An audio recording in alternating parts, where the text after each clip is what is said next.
नमस्कार मित्रों, आप सभी लोगों का हमारे चैनल से हम परिवार में हार्दिक स्वागत है। मित्रों, हमारे चैनल के कुछ सदस्य इस बात से बहुत ज़्यादा परेशान थे कि गुरुजी जो शेर का नाखून होता है या शेर के जो दांत होते हैं वो किस तरीके से हमें फ़ायदा उपलब्ध करवाते हैं, कैसे हमें उनसे लाभ प्राप्त होता है। तो ये सारी जानकारी वो प्राप्त करना चाहते थे। उन्होंने कई सारे कमेंट भी किए थे, इसलिए मैं ये वीडियो बनाकर उपलब्ध करवा रहा हूँ कि भाई आपके जो भी प्रश्न हैं, जो भी आपकी शंकाएँ हैं, वो उन सभी का समाधान एक ही वीडियो में आपको प्राप्त हो जाएगा। देखिए, शेर के नाखून से संबंधित सारी जानकारी पूरे विस्तार से इस वीडियो में उपलब्ध करवा रहा हूँ, इसलिए आप इस वीडियो को पूरे ध्यान से सुनिएगा। जो भी लोग चैनल पर पहली बार आए हैं, मैं उन्हें बता दूं कि भाई जी मैं इस चैनल पर आपको जो है धर्म अध्यात्म से जुड़ी हुई चीज़ें उपलब्ध करवाता हूँ, कई प्रकार की सामग्री और पुस्तकें भी उपलब्ध करवाता हूँ।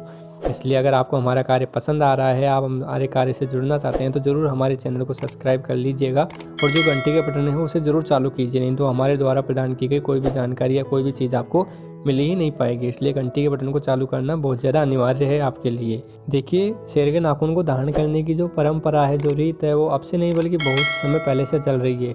प्राचीन समय में लोग जो हैं छोटे बच्चों को शेर का नाखून धारण करवाते थे, वो इसलिए कि शेर का जो नाखून होता है उसको धारण करने से किसी भी प्रकार की बुरी नज़र जो होती है वो बच्चों से दूर होती है और जो नकारात्मक ऊर्जाएं होती हैं वो भी बच्चों से दूर होती है। और इसका वैज्ञानिक कारण अगर आप देखोगे तो उसका कारण ये है कि जो सभी जंतुओं के नख होते हैं, जो नाखून होते हैं, वो कार्टिलेज नामक एक लचीली हड्डी से बने होते हैं और जो हड्डियाँ होती है उनमें कैल्शियम होता है।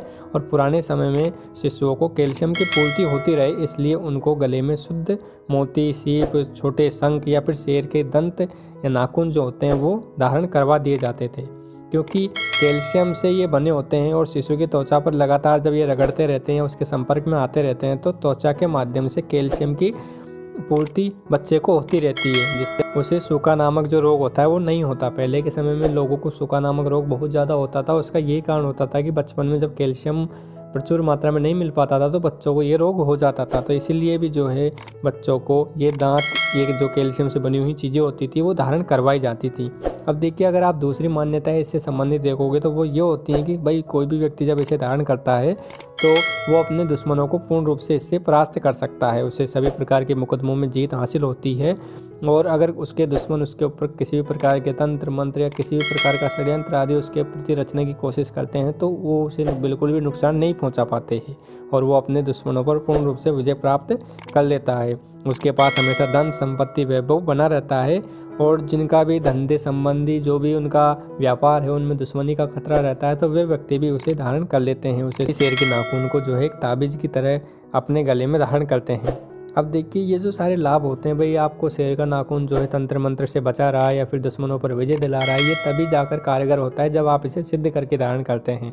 अगर बिना सिद्ध किए धारण करोगे तो वो बिल्कुल भी आपको जो है कोई लाभ उपलब्ध नहीं करवाएगा। शेर के नाखून को कैसे सिद्ध किया जाता था, इससे संबंधित वीडियो मैं आपको पहले ही उपलब्ध करवा चुका हूँ, आप चैनल पर उसे देख सकते हैं या डिस्क्रिप्शन में भी आपको उसकी लिंक देखने को मिल जाएगी। अब देखिए, जो भी व्यक्ति इसे धारण करता है उसके पास धन संपत्ति वैभव तो अपने आप आने ही लगता है, साथ ही अपने शत्रुओं पर भी विजय प्राप्त करता है। वो व्यक्ति बहुत ज़्यादा निडर हो जाता है और तंत्र मंत्र से भी वो सुरक्षित हो जाता है। व्यक्ति जो है बहुत ज़्यादा दुश्मनों से घिरे रहते हैं या फिर जिनको अपने ऊपर तांत्रिक बाधा आदियों का डर रहता है तो वे व्यक्ति मुख्य रूप से इनको जरूर ग्रहण करते हैं। अब देखिए, अगर आप काले जादू आदि की चीज़ों के बारे में ज़्यादा जानते हो तो आपको पता ही होगा कि वहाँ पर जो है शेर के नाखून आदि चीज़ों का भी बहुत ज़्यादा प्रयोग किया जाता है। और देखिए, एक मत इसका ये भी है कि जो भी व्यक्ति जिस भी जीव के जिस भी अंग को धारण करता है, अगर सिद्ध करके मंत्रों के द्वारा, तो उस जीव की ऊर्जा उस व्यक्ति के अंदर आ जाती है। इसलिए जब आप सिंह के नाखून को सिद्ध करके धारण करते हो तो उससे सिंह के समान ऊर्जा ही आपके अंदर आ जाती है, इसलिए भी व्यक्ति जो होते हैं इनको धारण करते हैं। अब देखिए, जो बाघ के नाखून होते हैं उनका भी तंत्र में प्रयोग किया जाता है। केवल सिंह के नाखून नहीं बल्कि बहुत सारे जीव हैं जिनके नाखूनों का प्रयोग जो है तंत्र में होता है। उल्लू के नाखूनों का प्रयोग भी तंत्र में होता है। इसके कारण बहुत सारे उल्लुओं को लोग जो हैं बलि भी चढ़ाते हैं माता लक्ष्मी को। लेकिन आप लोगों को समझना चाहिए कि इस तरीके से बलि आदि चढ़ाने से जीवों के नाखूनों को तंत्र में प्रयोग करने से आपको ज़्यादा लाभ प्राप्त नहीं होगा, क्योंकि अगर आप किसी भी व्यक्ति को नुकसान पहुंचाओगे, किसी भी जीव को नुकसान पहुंचाओगे तो आपको एक क्षणिक लाभ प्राप्त होगा, उसके बाद में आपको उसका परिणाम तो भुगतना ही पड़ेगा। बहुत सारे लोग पहले के समय में जो है उल्लुओं का शिकार किया करते थे, उनकी बलि चढ़ाया करते थे दीपावली के दिन। और आज भी जो है कई बार आपने देखा होगा कि अखबारों में भी आप पढ़ते होंगे, कई बार जो होती है पुलिस ऐसे लोगों को पकड़ भी लेती है, क्योंकि ये सारी चीज़ें जो है बहुत ज़्यादा गैर कानूनी भी होती है। अब देखिए, जैसे मैंने कहा कि भाई बाघ के नाखून का भी प्रयोग किया जाता है, तो अगर आप बाघ के नाखून को भी, अगर बाघ के जो नाखून होते हैं या फिर उसके जो बाल होते हैं उसको भी विशेष मंत्रों के द्वारा अभिमंत्रित करके और यंत्रों के साथ गले में धारण करते हैं तो तुरंत आपका जो कार्य हो जाता है वो सिद्ध हो जाता है। मुकदमे में जीत के लिए, शत्रु पक्ष का स्तंभन के लिए भी बाघ के नख को गले में धारण किया जाता है, उसका प्रयोग किया जाता है। अब देखिए, जो बाघ का नाखून होता है या जो सिंह का नाखून होता है, अगर आप उसको नरसिंह मंत्र के द्वारा सिद्ध करते हैं और नरसिंह भगवान की शक्ति का उसके अंदर आह्वान करते हैं तो आप उससे किसी भी व्यक्ति का मारण तक कर सकते हैं। इतना ज़्यादा शक्तिशाली ये हो जाते हैं और इसके द्वारा आप किसी भी घर या ग्राम की सीमा को बांध सकते हैं। और इस प्रकार का बंधन करने से स्वयं भगवान नरसिंह की जो शक्ति होती है, यानी कि स्वयं भगवान नरसिंह ही उस स्थान की रक्षा करते हैं, उस व्यक्ति की भी रक्षा करते हैं। इसलिए जो भी साधक इसे ग्रहण करते हैं वो हर प्रकार के भय से निर्भय हो जाते हैं, इसलिए इनका प्रयोग ज़्यादातर किया जाता है। अब इन सारे लाभों को सुनकर बहुत ज़्यादा व्यक्तियों के मन में ये अभिलाषा हो रही होगी भाई हमें भी फिर तो शेर के नाखून को प्राप्त करना चाहिए। तो मैं किसी भी व्यक्ति को इस तरीके का कोई सुझाव नहीं दूंगा, क्योंकि अगर आप किसी भी प्रकार के किसी भी जीव के किसी भी अंग को खरीदते हो या बेचते हो तो वो एक तरीके से कानूनी अपराध होता है और आपके ऊपर जो है पुलिस कार्रवाई भी कर सकती है। इसलिए आपको ऐसी चीज़ों से दूर रहना चाहिए। और देखिए, अगर आप किसी भी जीव को नुकसान पहुंचा के या फिर उसकी हत्या करके उसके शरीर से कोई अंग प्राप्त कर रहे हो और उसका उपयोग कर रहे हो तो वो आपको लाभ नहीं पहुंचाएगा बल्कि आपको नुकसान ही पहुंचाएगा। अगर किसी शेर का या फिर किसी भी जीव का दांत आपको अगर प्राकृतिक रूप से प्राप्त होता है, यानी कि अगर उसकी प्राकृतिक रूप से मृत्यु हुई है और उसके बाद में आपको वो दांत प्राप्त हो रहा है तो वहाँ पर आपको वो बहुत ज़्यादा लाभ पहुँचाएगा। आप समझ भी नहीं पाओगे, इतना ज़्यादा आपको लाभ उससे होगा, आप सोच भी नहीं सकते कि आपको कितना ज़्यादा लाभ होने वाला है उससे। लेकिन इस तरीके से प्राकृतिक रूप से शेर के नाखून और दांत जो होते हैं बहुत ही कम लोगों को मिल पाते हैं, किस्मत वालों को ही वो मिल पाते हैं। इसलिए लोग क्या करते हैं कि इसके लिए जो शिकार करवाते हैं या फिर खुद शिकार करते हैं इन चीज़ों को प्राप्त करने के लिए।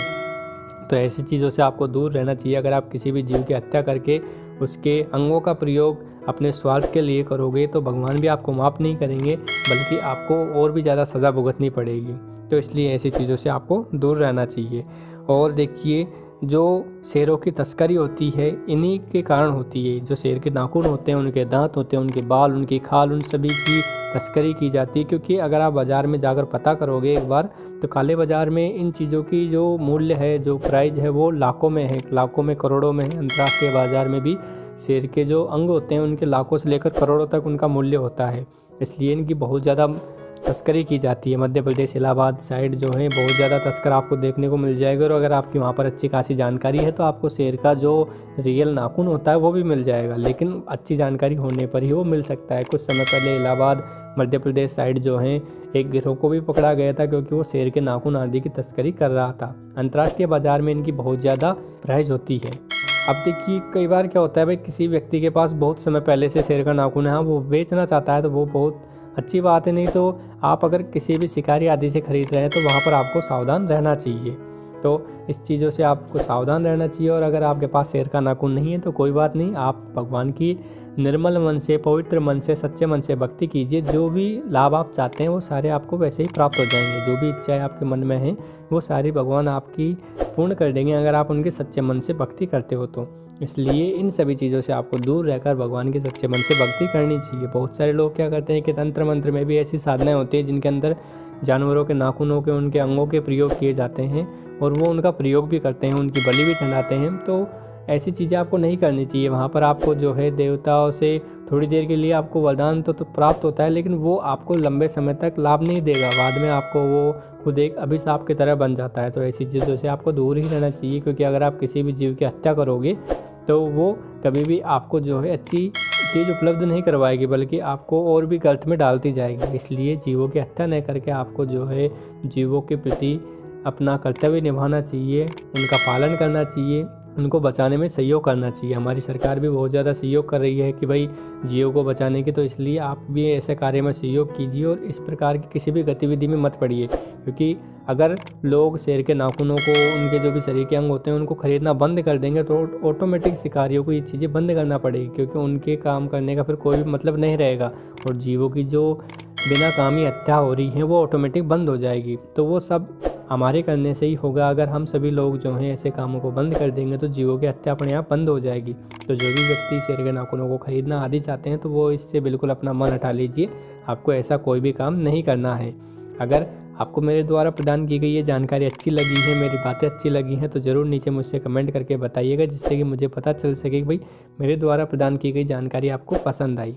और अगर कोई जानकारी आपको पसंद नहीं आई, कोई दिक्कत आई है आपको वीडियो में कुछ चीज़ समझने में, तो आप नीचे कमेंट कर दीजिएगा। वो जानकारी भी मैं आपको पूर्ण रूप से प्रदान कर दूँगा।